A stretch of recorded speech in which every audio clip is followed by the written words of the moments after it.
A paz do Senhor Jesus Cristo. Dia 3 de janeiro de 2020, quero trazer uma reflexão para todos aqueles que nos ouvem no nosso canal Pregador Marcos Farias Mila. Quero nessa noite falar sobre qual o objetivo da lei. E a questão é a questão sobre o sábado. Então vamos iniciar nessa noite falando sobre qual o objetivo da lei. Mas antes de entrarmos nesse assunto, quero pedir para todos que irão ver esse vídeo, entre lá no meu canal Pregador Marcos Farias Mila e dê um like lá, se inscreva, aperte no sininho e comente. E como esse vídeo, muitos outros irão aparecer para você, estudos em hebraico, em grego e cultura judaica. Deus abençoe. Então, qual o objetivo da lei? Quero aqui destacar 3 objetivos da lei. A lei, ela definia o pecado, ela demonstrava a necessidade da graça divina e ela servia também de aio. Então, primeiro objetivo da lei, definir o pecado. Está em Romanos 3:20, eu tenho aqui anotado, e eu quero ler para aqueles que me ouvem rapidamente. Romanos 3:20.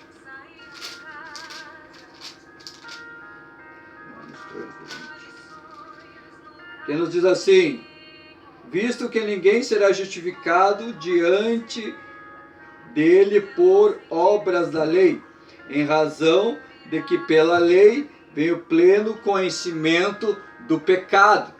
Então, se não houvesse lei, não haveria o conhecimento do pecado. Quando a lei dizia não pode, aqui dentro do ser humano causava uma curiosidade. Você pode ver que aquilo que você diz para o seu filho não faz, aquilo causa uma curiosidade, ele vai lá e faz. Então o pecado foi revelado por causa da lei. Esse era o primeiro objetivo da lei: definir o pecado, mostrar está errado, mostrar o que está errado. O segundo objetivo é demonstrar a necessidade da graça divina. Porque a lei ela é santa, mas ela não é adequada para trazer salvação ao ser humano. A lei, ela aponta o teu erro, a lei, ela aponta o teu pecado e não te salva. Porém, a lei não veio como solução final, mas para conscientizar os homens do pecado e da necessidade da graça de Deus. É de algo de transcendência à própria lei, para que a promessa pela fé em Jesus Cristo fosse dada aos crentes, como está lá em Gálatas 3:22. Vamos ler Gálatas 3:22. Nos diz assim: mas a Escritura encerrou tudo sobre o pecado, para que mediante a fé em Jesus Cristo fosse a promessa concedida aos que creem. A lei, como eu disse, ela é santa, porém ela não é adequada para a salvação, né? Então a lei, segundo ponto, ela serviu para demonstrar a necessidade da graça. O pecado está mostrado, porém agora precisamos ser curados, precisamos de salvação. Então agora o terceiro ponto do objetivo da lei é servir como aio. O que é um aio? Do grego é paidagogos. Essa palavra aio é conhecida pela Septuaginta como paidagogos. O que é um paidagogos? Era um menino que é um guardião, é um guia que disciplinava o menino para o caminho que devia andar. Era cuidado de 6 a 16 anos, levá-lo à escola, trazê-lo de volta para casa, supervisionando a sua conduta. Assim, a lei exercia apenas um papel disciplinar, servindo de aio para conduzir a Cristo, o mestre superior. Mas Isso são coisas que eu tenho anotado, mas para explicar melhor o que é aio, você vai olhar um casamento. A noiva está se aprontando. O noivo, ele está lá no altar, esperando a noiva que está se aprontando para vir ao encontrá-lo. E na frente da noiva, pode observar que vai aquela criancinha, que ela conduz a noiva até o noivo. Então a lei, ela serviu como aio apenas. O que é aio? Serviu apenas só como guia para conduzir até Jesus Cristo. Então, objetivos da lei é definir o pecado, demonstrar a necessidade da graça divina e serviu como aio. Segundo ponto, vamos entrar sobre a questão do sábado. A questão do sábado, irmãos, é um retrocesso espiritual. Porque se Jesus Cristo ali se entregou na cruz, morreu por nós, cumpriu a lei, e a lei, ela, como eu disse, ela serviu de aio para nos conduzir até Cristo. Chegando a Cristo, não vivemos mais debaixo da tutela da lei, pois vivemos agora pela fé em Jesus Cristo. Então, quando o fazemos de novo, voltando a esses rudimentos pobres, como diz a palavra, eu irei ler, nós estamos retrocedendo espiritualmente. Lá em Gálatas 4:9, nos diz assim: mas agora que conheceis a Deus, ou antes sendo conhecido por Deus, como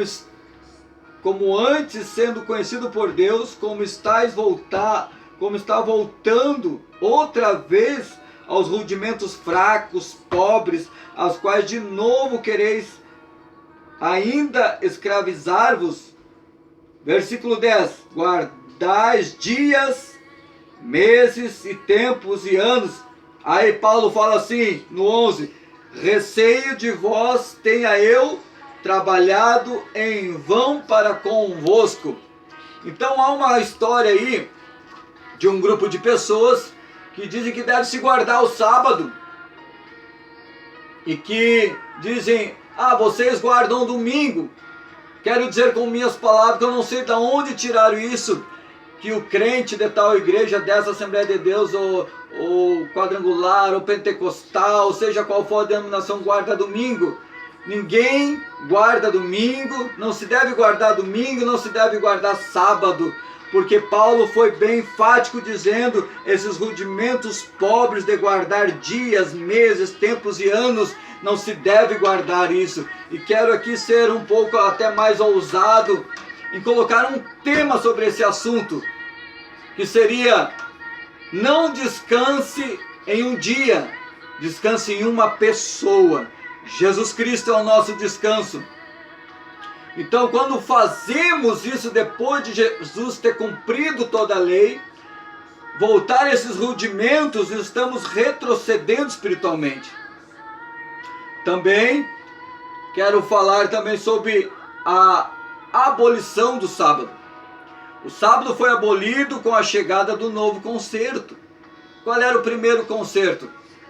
A antiga aliança mosaica, onde estava ali o decálogo, mas agora, vindo Jesus Cristo, escreve-se um novo testamento, um novo concerto, que antes foi feito em pedras, né? Mas agora Jesus disse que uma nova aliança é feita com o sangue dele. Está lá em Hebreus 8:7, nós vamos ler. Glória a Deus.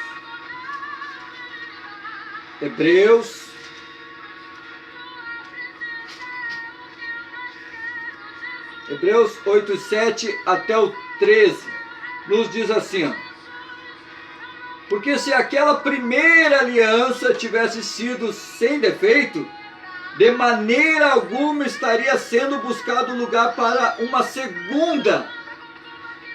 Então, se aquela antiga aliança, ou seja, a lei, tivesse sido perfeita, não teria necessidade de buscar um outro conserto, ou seja, agora a graça. Aí diz o 8, e de fato repreendendo-os diz, eis aí vem dias, diz o Senhor, e firmarei nova aliança com a casa de Israel e com a casa de Judá. Não segundo a aliança que fiz com seus pais, o Antigo Testamento lá com Moisés, né? No dia em que os tomei pela mão para os conduzir até fora da terra do Egito, pois eles não continuaram na minha presença.